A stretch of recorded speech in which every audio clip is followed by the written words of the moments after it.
I heard the call come out over the radio. We had just actually finished eating lunch, and I said, well, I'm close, I'll go help. I heard the officer come over the radio that said, you know, she was going to be en route to this call, and she was the only one. Her backup was across town. The call had came out, the suspect did have a gun, so she went to the driver's side and I went to the passenger side. As I approached the passenger side of the pickup, I could see that there was a gun laying on the console. So I made the move to go around the front to let her know, because his hand wasn't on the gun at the time. You want to step out with us? It's laying right there on the console. I asked the suspect if he would step out of the car with us, and he just looked at me.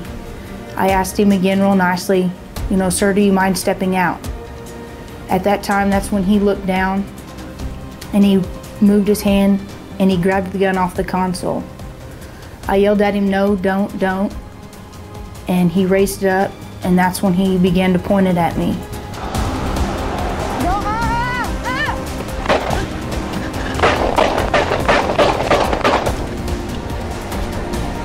I yelled again, dropped the weapon, and began to shoot again at him. Drop the weapon! At this time, he puts it in gear and he takes off.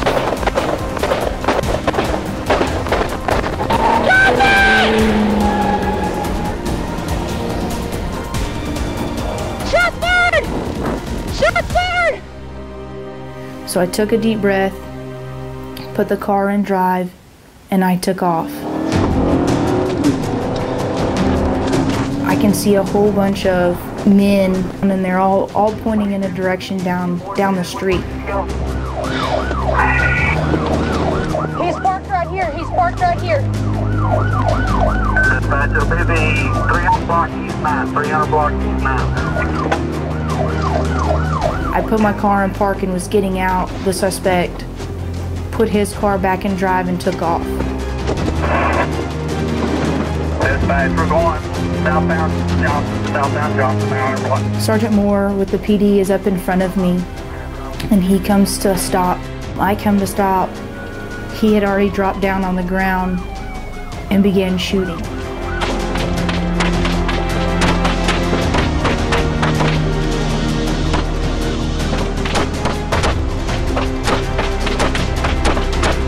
And I noticed that he's looking down, the gun's kind of down towards the ground, and it looks like he's reloading.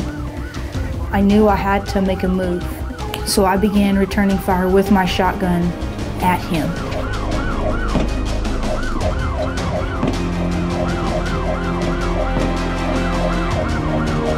It was successful.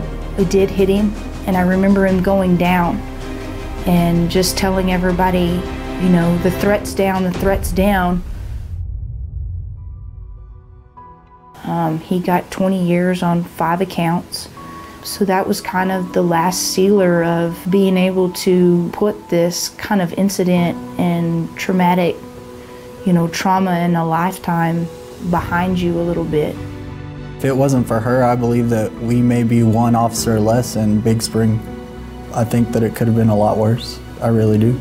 We're very proud of her actions. They certainly were heroic, but they weren't reckless.